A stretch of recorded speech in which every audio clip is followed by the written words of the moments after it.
E aí, pessoal, o indivíduo que trabalha na administração pública, ele é conhecido como um gestor público, tá? Então, independente do cargo dele, da hierarquia dele, se ele é prefeito, se ele é vereador, se ele é deputado, se ele é um assessor parlamentar, perdão, ele é um gestor público e ele tem uma grande responsabilidade para com a sociedade e a nação, para conosco, né? Nós que pagamos nossos impostos.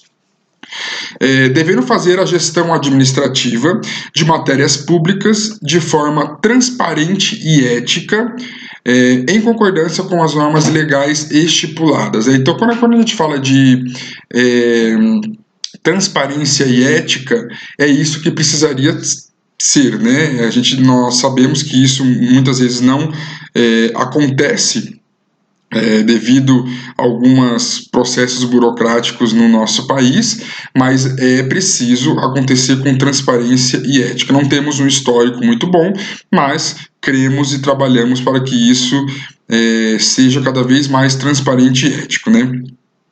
E aí, quando um agente público incorre em uma prática ilegal contra os princípios da administração pública, então nós sabemos que, principalmente em nosso país, o tanto de políticos que fizeram e fazem uma prática ilegal do nosso dinheiro público, da função administrativa pública, né?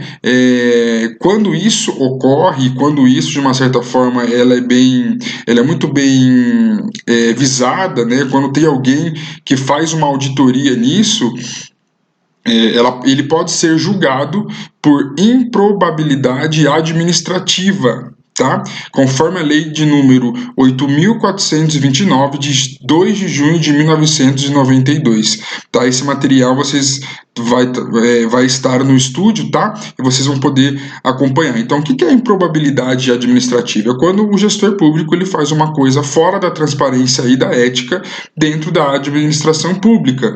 Então, essa lei deveria ser mais severa contra os políticos, principalmente os nossos, né? Infelizmente, nós temos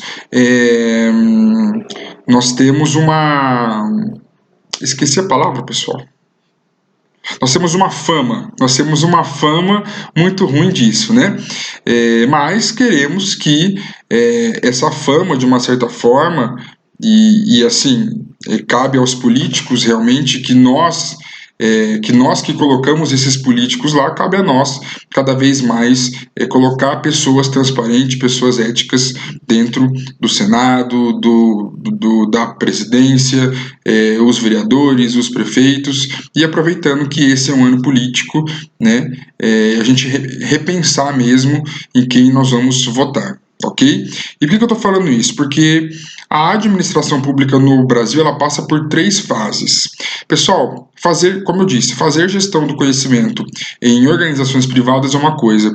Fazer gestão do conhecimento em organizações públicas é extremamente difícil, porém não impossível, porque também já existem algumas leis que obrigam até de uma certa forma o funcionário público a fazer alguns cursos. A gente vai falar mais sobre isso, mas primeiro a gente vai falar das 3 fases que a administração pública no Brasil passou, e a última agora que estamos passando, estamos tentando gerenciar, né? A primeira é a fase patrimonialista, foi durante a Era do Império, então lá atrás, em 1800 e pouco, quando Dom Pedro chegou à Era do Império, onde era patrimonialista, onde as pessoas eram mais patriotas, defendiam, né, realmente o seu país, o teu estado, e a bandeira, não que não tinha improbabilidade, claro que existia, sempre teve a questão da falta de ética, mas não era tão falado assim, né? E aí a segunda é a era burocrática. O que é a era burocrática? Veio da era Vargas, a era de Getúlio Vargas. Então, nessa era Vargas, a era burocrática, em vez de desburocratizar as coisas, colocou mais burocracia, ou seja, mais impostos, ficou mais difícil para o cidadão brasileiro fazer as coisas, né? Então, devido a tantos impostos, de tanta burocracia que tinha. E a terceira fase é a a fase gerencial, a fase mais recente que está sendo implementada. Por que a fase gerencial? Nós precisamos ver as organizações, as cidades, países, municípios, estados, como realmente uma empresa, como uma organização que precisa ser muito bem administrada. Então, estamos entrando na era gerencial e tentando fazer com que o meu município, a minha cidade, o meu estado, nós vemos realmente como uma empresa, que há uma hierarquia e as contas precisam estar muito interligadas. Né? Então, a era gerencial é uma fase que estamos vivendo e eu creio que tem muito para melhorar ainda, ok?